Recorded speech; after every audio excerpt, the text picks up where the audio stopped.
Hello and welcome back to another episode of the GCFC pod. Today, just the two of us, myself, Jake, reporting from France, and Marcus H. Journo on X, the Arsenal correspondent, trusty and reliable as always. We're going to have basically a reaction. It's been a bit delayed because of my Wi-Fi issues. But yeah, we're going to have a reaction from the game last week, and I think there's no better place to start than with yourself, Marcus, who are in attendance. What were your thoughts on the day, the atmosphere, and what was the feeling like around the ground?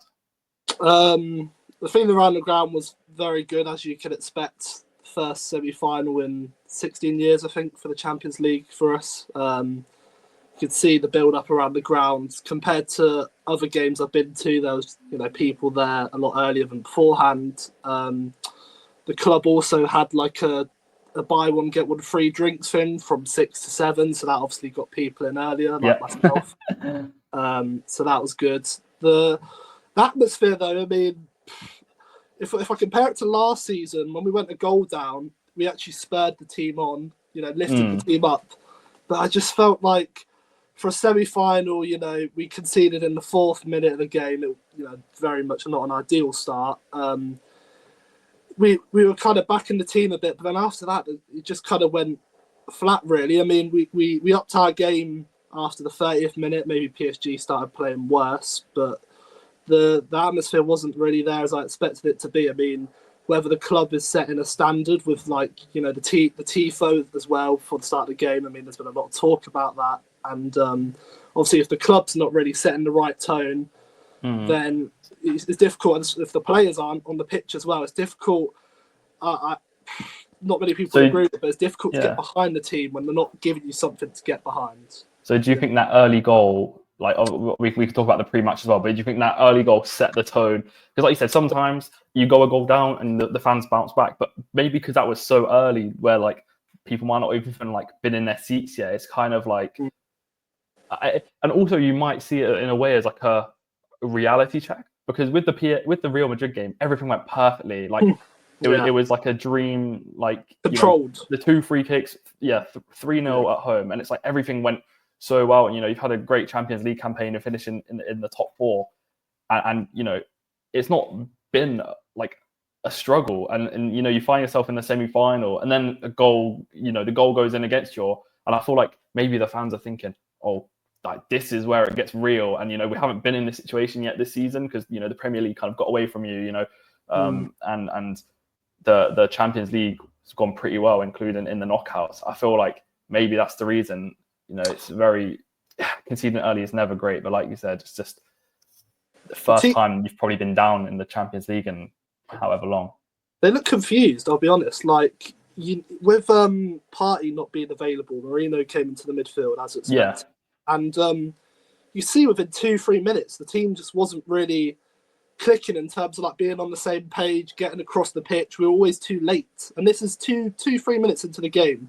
We were too late. When we were pressing, it was too late, and it already took a player out of the game by passing past them. And we said in the preview about them switching the play a lot, stuff like that, they literally, all it took was just a couple of switches of play, and you got Kvaratskhelia one-on-one with Timber. Then Declan Rice rushes back because he's trying to help Timber. Obviously leaves the gap, which might be clutch at straws here, but if Partey's available, maybe a bit more know-how and positionally that there's somebody to cover Dembélé in the middle, because then Dembélé's just free for it's still a great finish from him, posting in. Definitely, that early on into the game, if we start going through the game in kind of like the order of happenings, the first thing that basically happens is the goal. And I think what was crazy about this goal, like you said, it's at the Emirates. PSG take control straight away, and that goal, I'm sure you've seen. I think there was 26 passes, and he received as the 27th PSG player to touch the ball. They had the ball for about 70 seconds, and normally in football these days you see it's a few passes. And it's either a set piece or a few passes you break quickly and people are out of position. To have 26 passes, of course, a lot of them were in their own half, but for Arsenal to not press well enough that early on, or put something in that early on, like you said, the switch comes over, and like you said, he's one-on-one, and you can't take anything away from the finish because it's great, but to concede that type of goal, I think, like you said, it's quite strange. Like not many goals will happen after 26 passes, so because the game's so slowed down. And Arsenal are a very organised team, but yeah, the first thing that happens is that opener, and I think what was the feeling around you then? Was it? I won't say like shock, but like because that's probably a bit too deep. But I'm guessing it was pretty flat. Not shock. I mean, I know a lot of our fans would have maybe underestimated PSG, and not rightly so, but maybe more in confidence of their own team because they've just played very well against Real Madrid, and to concede 4 minutes in, you could see the people around were stunned. I mean, obviously the PSG fans, I got into my seat about an hour before the game, and they were loud an hour before the game. They were loud when the game started. They were loud when the game ended. Very, very good atmosphere from them. They got the drum in, the flares in when the goal went off. They were pretty near you as well. They were a bit below, like they were below just to the right. Yeah. So that was they were keeping us entertained. I mean, we should be keeping the team entertained, but like I did say earlier, I think we were struggling to get much off the team, and they were, as a fan, you want to get you want something to lift you to get you going, and there wasn't many moments in the game for us where the team could really feel like the crowd had something to give them in return.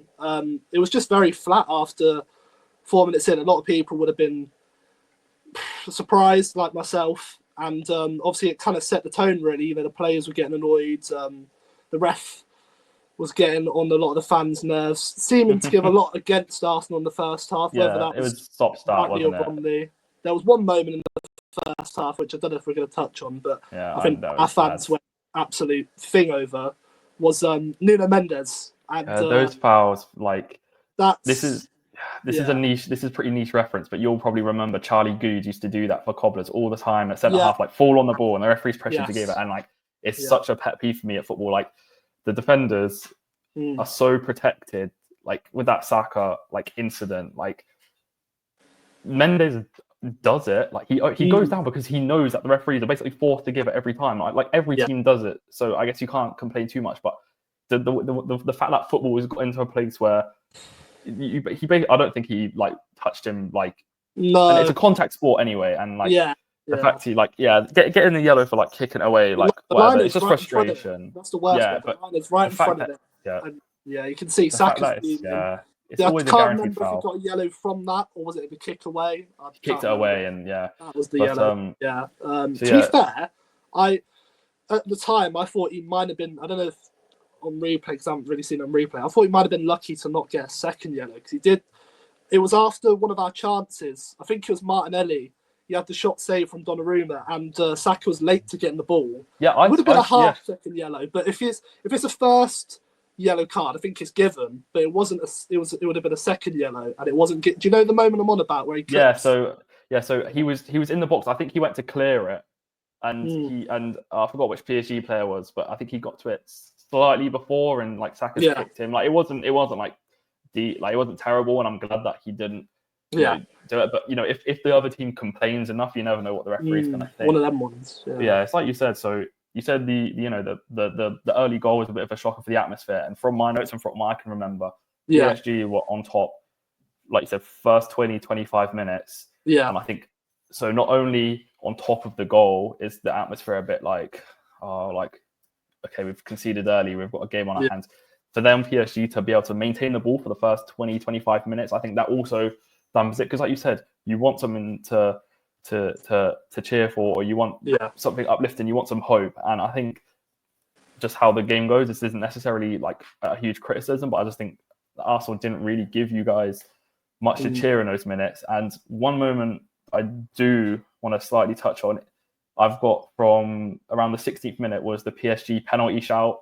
Kvaratskhelia, I think he did. Oh yes, that one. I think he did really well against Timber. Timber obviously basically resorted to like fouling him repeatedly. So because I've seen stats that Kvaratskhelia completed 0 dribbles, but I don't think he really got the chance to. So I think Timber struggled like quite uncharacteristically, because we've been praising him the week before and how consistent he was.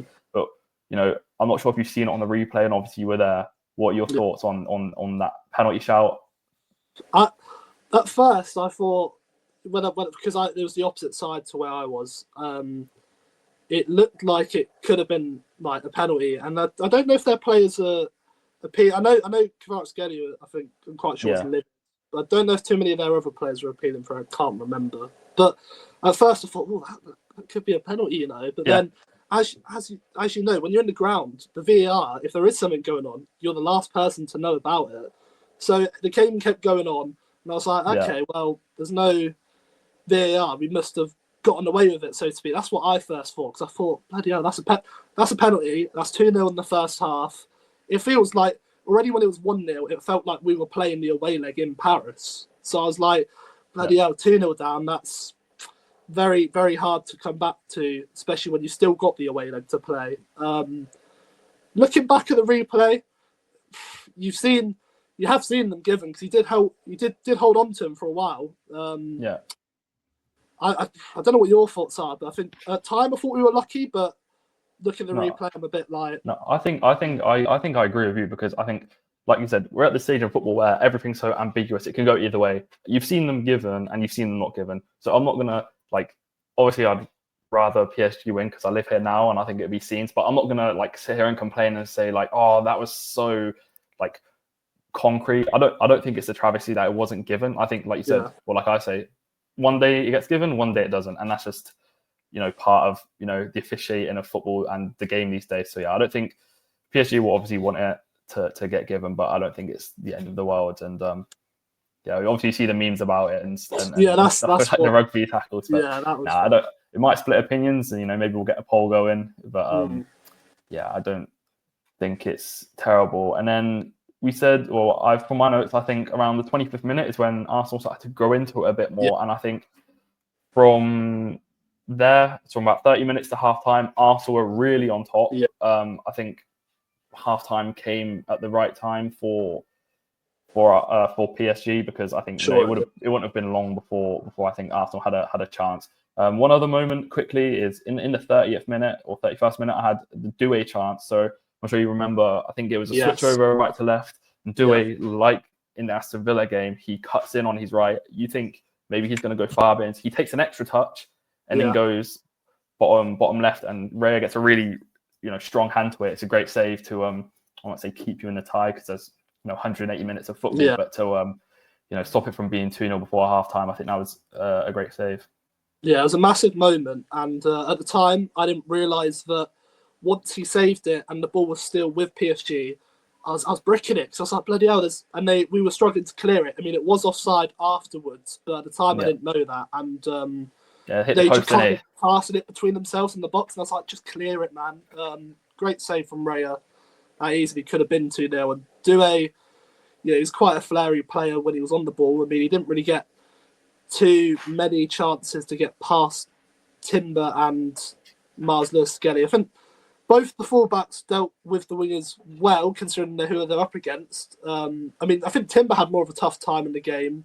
For me, Mars Lewis-Skelly was our player of the match. I think he stood out really well out of the bunch. But very, very fortunate Raya to keep us in it. I mean, I thought his distribution on the day was a bit, but what can you say? League semi, You don't really have much to aim at. If you've got Trossard up front, you can't really do much for that. Yeah, and that's something I'm sure we'll touch on later. And just before we go on to the, making the point of, that how Arsenal go into the game, just a couple of thoughts on, how PSG played. I'm quite not happy, I guess, because some things I said last week did end up coming true. Dembélé, he dropped into those midfield areas really effectively, because I think with Arsenal they have the 4-4-2, or that's what they were doing out of possession with Odegaard and Trossard in the two. But I think because the 4-4-2 is based on structure and discipline, Arsenal have been such a great defensive team over the last 3 years under Arteta. The fact that the midfielders and the fullbacks of PSG are all interchanging and Dembélé drops in, I think it actually gave the Arsenal defenders, it didn't give them a tough time as in they were struggling to win duels, but it basically rendered them redundant. As Dembélé drops in, you have the two centre-backs kind of just standing not really doing anything, and that creates the midfield overload. So I think Dembélé, I think the way he plays will like I said, will shock quite a lot of people, because I think if you think of him as a winger, which by trade he probably is, and if you've played like a lot of people play FIFA, they see him as like that pacey guy, you got dribbling, and he's probably just gonna like kick it and run it and try and play on the last shoulder. For a player like him to have been able to develop his game, to be able to drop into deep areas, like a Kane would, you think it's not really his profile, but I think it would have opened a lot of people's eyes to what this guy's developed his game a lot. He can do a lot of different things, and I think Arsenal. I think their press struggled a little bit. I think PSG were pretty comfortable on the ball, especially for a UCL game.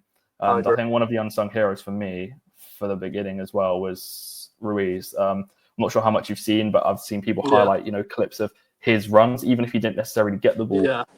Because of Arsenal only having that midfield two in that 4-4-2 being Marino and Rice, I think the runs that Ruiz made really made those guys have to think and track an extra man. And like we said, with the fluidity with PSG, I think at the beginning of the first half, they really won that battle. Arteta said that he changed something, and I think it worked. So we'll go on to the sort of the end of the first half, and that's when Arsenal began to get on top. Did you notice a change in the atmosphere or sort of the ambience around the ground, or do you think it was still pretty sort of nervous, I guess is the right word? Still nervous, but I mean, when the second half kicked off, we kind of led like we did at the end of the first half, on the front foot, getting more of the ball in the attacking areas, and the crowd was getting behind that. Obviously, we ended the half with that great run from Lewis Skelly, plays the ball to Martinelli. Good save from Donnarumma, maybe a bit predictable. Martinelli was going there, but still a good save from him. And then the second half, we started off strong. I can't remember what minute it was we scored the offside goal, but that was not too far. Early doors. It was early doors. I think I've got that as 46th or 47th. Yeah, literally. So not too far after the second half kicked off, and the fans were getting behind the team because they were actually giving us something to cheer behind, sort of thing. Obviously, as well, at the time when we scored, it was the opposite side to me, so I couldn't tell it was offside. I didn't know it was offside. There's me screaming my head off for about 2-3 minutes, buzzing. And then you just see it pop up in the right-hand side, VAR check, and it says it in French, all that stuff, and then it said offside. So I was like, that was annoying. I didn't know how close it was at the time. I mean, when I look back at the replay, it wasn't really close. Like, you could tell he was offside. Yeah. But it's just frustrating because you never know how that game could have gone. I mean, 1-0, you're not still out of it, but 1-1 with the whole half, the team, crowd behind you, that could have been a different game. PSG were just... our press wasn't really on it from the start. We were getting more into it, but I always just felt like they did have that extra man in the midfield, and they would just take our midfielders. I think like Marino in particular just wouldn't know when to press, when to go. And they approached it too late, and by the time they approached it too late, they've took him out the game, passed it to an extra man, and then PSG have got time to play the ball down to their wingers, who are an absolute handful as expected. Yeah, I've seen some some clips and some analysis with Marino, because like we said, he is a midfielder by trade, and we think putting him back there was the correct option. There is some times where I've seen, like you said, when Marino's probably supposed to be pressing someone, or it's supposed to activate onto his man, that he is just that split second too slow. And in these games, those margins are so fine. I said last week, I think with the PSG build-up, they obviously have like the three as the base, two centre half or two centre backs, and then the other one on the left is either Vitinha or Mendes. And I said, I think it'll be Mendes because of his defensive ability, and I think he did that job for the most part. But what that does result in, like you said, is that midfield overload, because Vitinha's not dropping back. He's still in there with Ruiz, with Neves. The fullbacks can come inside when they want, and Dembélé is dropping in. If we just sort of go back to the first half summary, I think a couple of my notes is that I think it was very stop-start, and I think you would have definitely noticed that in the ground, because when fouls are given, the crowd gets very restless, and I think there was a hell of a lot of fouls from both teams. At the start, I think it was starting with Arsenal, but PSG for sure started sort of getting into that as well. And I think Arsenal, according to my notes, that you had two and potentially a third big chance, one that you might not have noticed as much in the ground. Marino had a chance in the box, sort of quite close to the goal, maybe on the 6-yard box, and Neves made that like great sort of recovery, I guess. It looked like it could be one where Marino like kicks him and looks like he gets fouled, but I think that was a chance that was well dealt with by somebody Neves. ran down the line. I can't remember who it was for us, and I want to say I don't think it was Kivior, but for some reason I got an image of Kivior going down the line. And at the time, because it was my side, we all shouted penalty. I mean, we knew it wasn't, but we all shouted it. And got a shout. That's the whole thing of like split second quicker. That's probably a goal, but you got Neves who's ready, waiting for that tackle. And that was such an important tackle because no doubt I think Marino would have buried that. I forgot about that chance. And there was also another chance. Saka was struggling on the right-hand side. He came to the left all by himself, and he got a cross in on the edge of the box to Martinelli at the back post. But couldn't quite get there.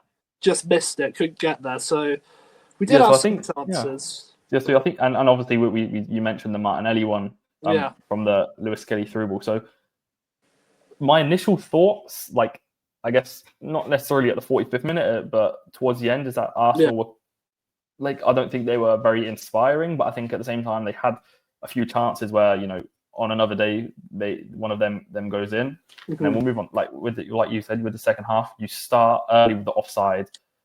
I did think maybe that's going to set the tone because you had that 10-15 minutes of Arsenal dominance in the first half, and they come out and score straight away. It gets disallowed, but I think that's one of the moments where you think, okay, the crowd are really going to get behind them here. It's disallowed, but me and Jack have this thing, having a feel for the back of the net, even if like it's an offside goal.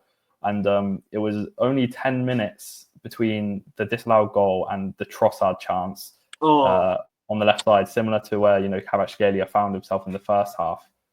It was a low save from the towering Donnarumma to tip that one wide.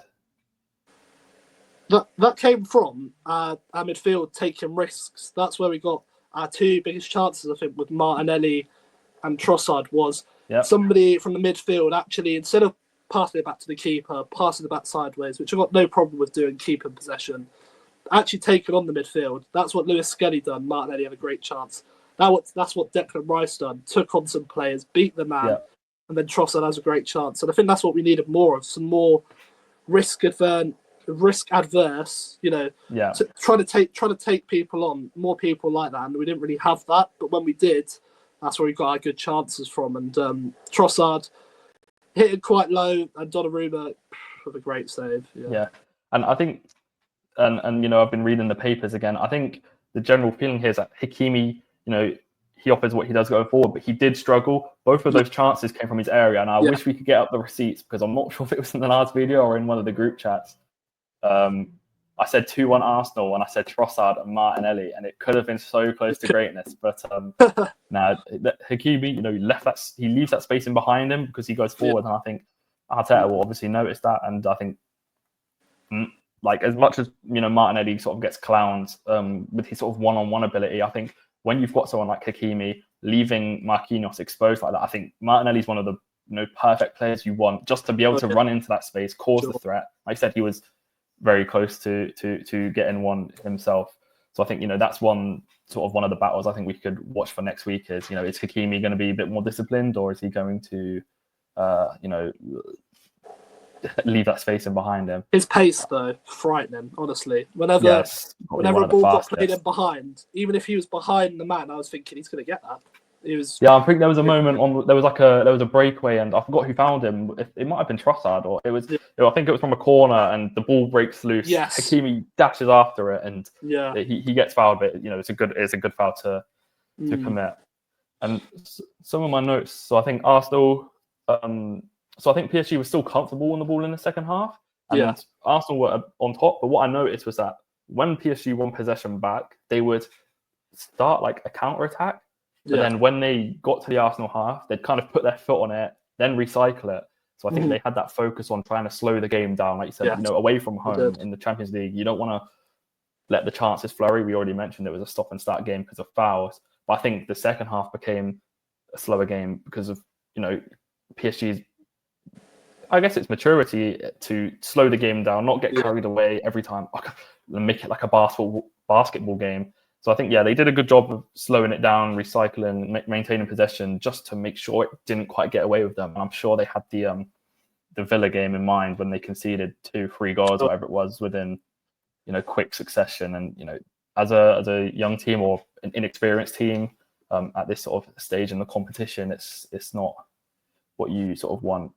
I've said that Arsenal were controlling possession until around 70th minute, but I guess a common theme that you might sort of say happens with Odegaard and stuff is that you were controlling it, but the chances in the second half weren't really there. So have you got any thoughts on the lack of, I guess, killer ball, or in the final third sort of? We had the possession, we weren't doing much with it. That's the problem. Yeah. And there was a lot of times I found myself getting frustrated because there's players making runs in behind, and yes, you might lose that ball, but you've got a good chance of getting something away from it. And instead, we play it back, and when it did get back to Raya or one of the centre backs or whatever, they panicked and they ended up losing the ball anyway. So it's like, why keep going backwards and lose the ball in a deeper defensive position than actually take that risk and try and pass that ball in behind? I mean, yes, there wasn't much that runs in behind, and when Mourinho, went up front and that, it was a bit better. But when the ball kept going back to Raya, he was just pumping it long every time, and there wasn't anybody really winning the battle. Not the presence, yeah. If you're not winning the first ball, be in there to win the second ball, and there wasn't anybody there to win that second ball, and it was quite frustrating. I wanted an earlier sub because Odegaard again didn't have a great performance, but when he came on in the 90th minute, 89th minute, it's too late. I think he should have got subbed on earlier, but it was. We had possession, but we didn't do much with it. And I mean, my general consensus from that game was to find myself fortunate only going into Paris this Wednesday 1-0 down, because the way that game ended, could have been worse. I've got a few notes on the last 15 minutes here. So I've said around the 78th minute, PSG found themselves on a pretty promising counter. I've said the involved parties were Ramos, Barcola.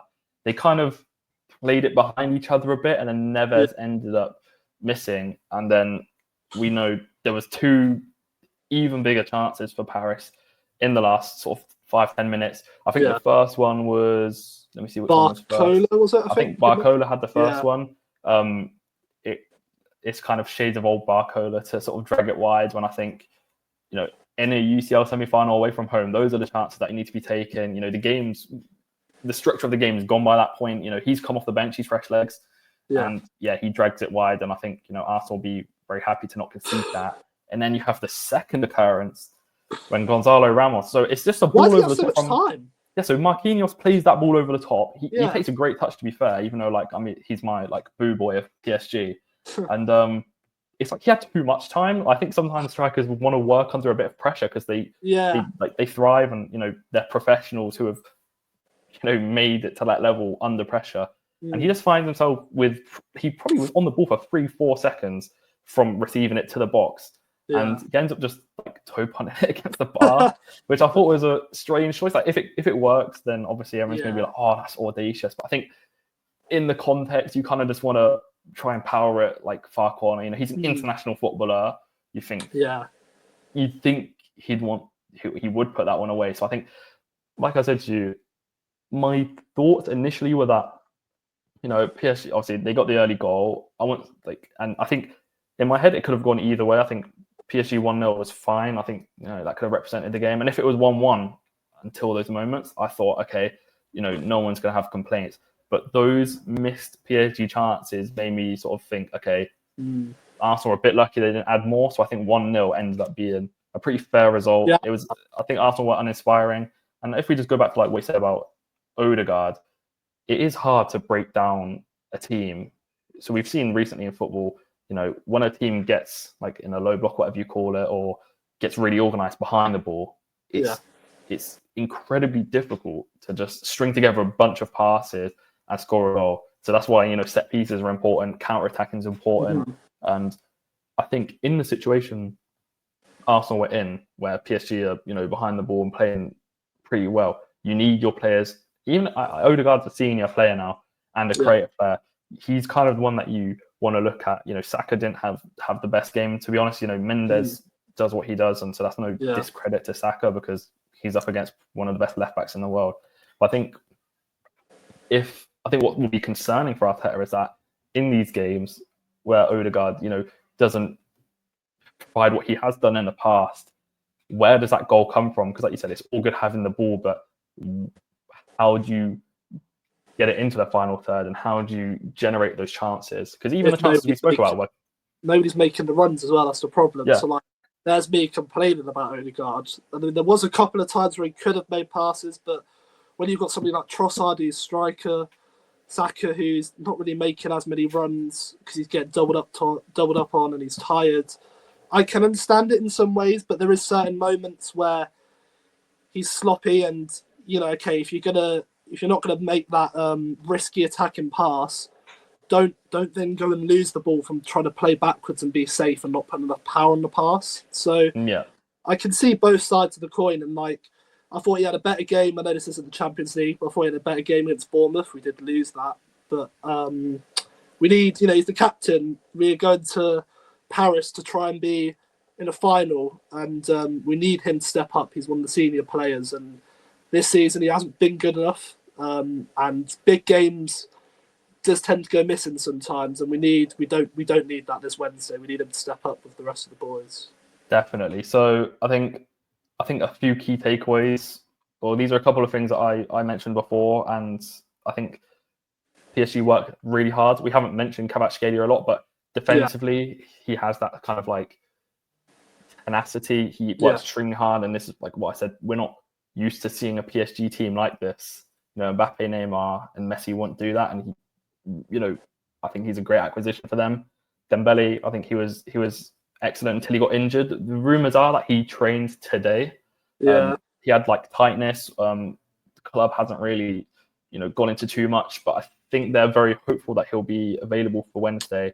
And I think one more thing from my side on a PSG perspective is that people thought that the physicality of Arsenal's Premier League sort of midfield would overpower that of PSG, but I think they proved that, especially João Neves. I think physically he did really well. I think I'm not sure, I can't quite remember the stats. He won a lot of duels. He was tenacious in tackles. He's preventing that goal. So I think maybe not the Arsenal team, because I'm sure they do ample analysis. But I think Arsenal fans might think, it's not sort of hustle and bustle like we thought it was going to be. And despite their sort of size and I guess archetype in terms of footballers, the midfield battle wasn't one as we thought.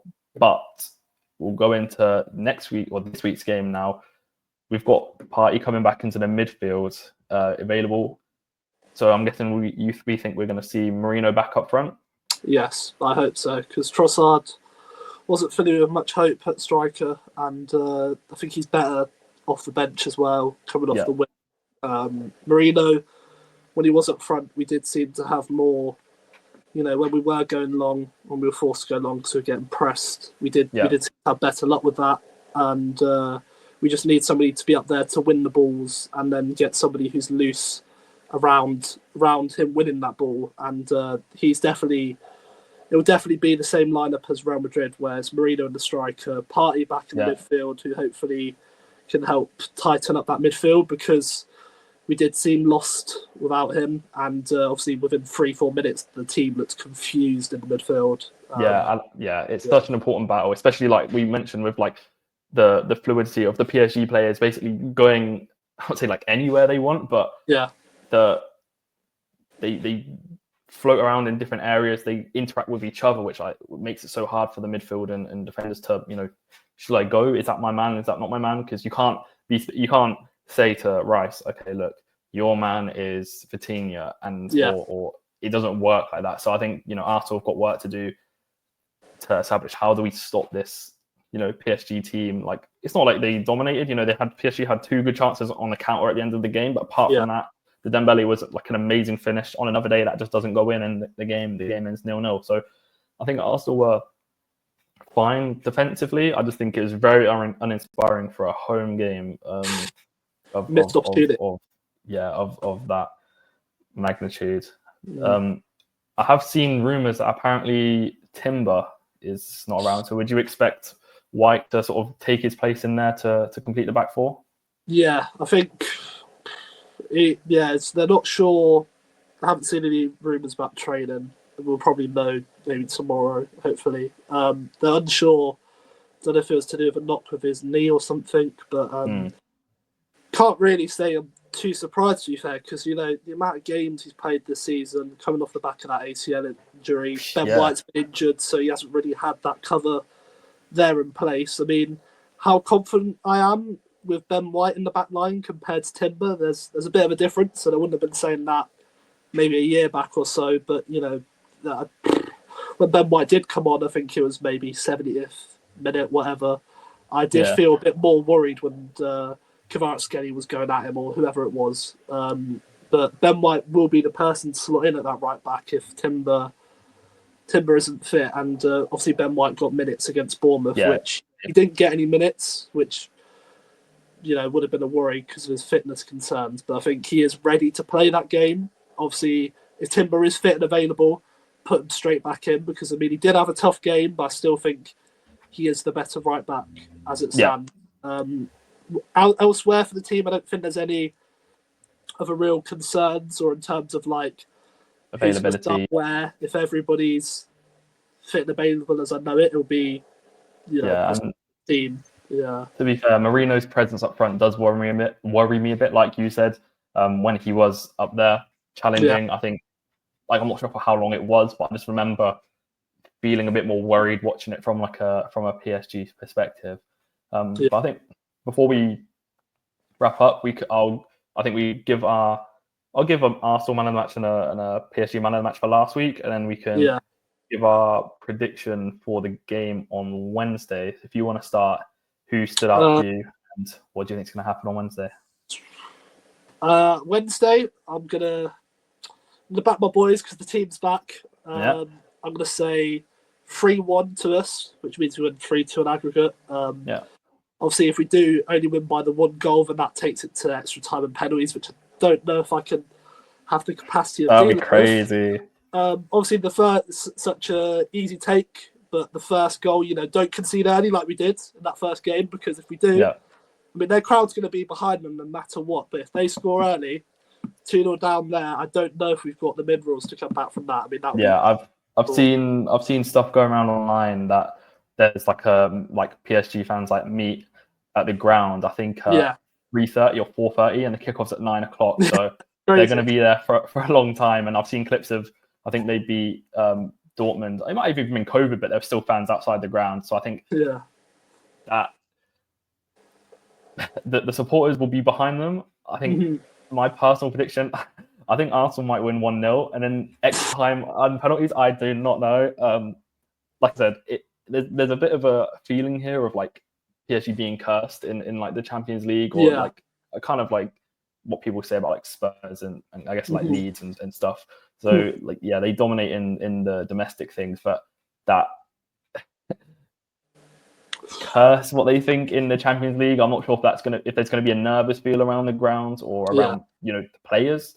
Some of them have been there to experience it, like Marquinhos, and some of them hasn't. But I'm not fully confident. Like we said, the game, and both managers said the game was very close. It was on margins, won on margins, lost on margins. I think I'm gonna go 1-1. I think it's gonna be 1-0, and then extra time. I think PSG might get one back. But if you got your I know we've done it in like the silly order here, but if you got a man of the match for the game last week. Okay, so for Arsenal, I think it would have been Miles Lewis, no doubt. I think he dealt with whatever came his way very good and progressed the ball into midfield a lot, won fouls. I think he was definitely our best player. For them, I would say João Neves. As I picked up in the midfield, you could tell that their midfield was just crushing ours in terms of when they did have the ball. Like they know what they were doing with it, and when we had the ball, we didn't seem to know what we were doing with it as much. And I think large parts of that was down to João Neves. Obviously, the big moment, like you said, where Mourinho had that chance. João Neves is there. Yeah. Very controlled player, and I only really knew about him through career mode and his potential, but now actually seeing him in front of my eyes, I'm like, yeah, that's good. He's got a bit. So yeah, I think he would be my man of the match. But I mean, you could have others. You could have Dembélé. No, to be fair, I actually agree with you. Like, we obviously in our group chat, Lewis Skelly catches a lot of flack, but he would be my Arsenal man of the match. I think, like we said, he got fouled like 5 times and kind of goes under the radar. I think we know he's a strong ball carrier. We know he uses his body well to, keep possession. I think, he created that Martinelli chance, which was, great through ball, could have gone in on another day. And I think defensively, when you don't notice someone, then it's normally a good sign. And it's the same there. Yeah. Like, I don't notice him really, which is probably a good thing because I noticed Timber, but not for a good reason. And yeah, we've got the same. I think my PSG would be João Neves. I think Vitinha won like the real man of the match, but I don't think he was like amazing. But I think like that's just like a reputation thing. So yeah, I don't think Vitinha was like outstanding. So I think Neves was a bit robbed. But yeah, we'll wrap it up there. I think it's gonna be Arsenal's biggest game in a long, long time, and PSG's biggest game in a long, long time. So it's gonna be an intriguing clash, and yeah, I guess we'll do an episode after if. I'll either be very happy or very quiet inside. Yeah. But, yeah. Thank you for coming along, Marcus. Thank you guys for watching, and yeah, I hope you guys enjoyed the game on Wednesday, and we'll get another episode soon after that. So thank you and goodbye.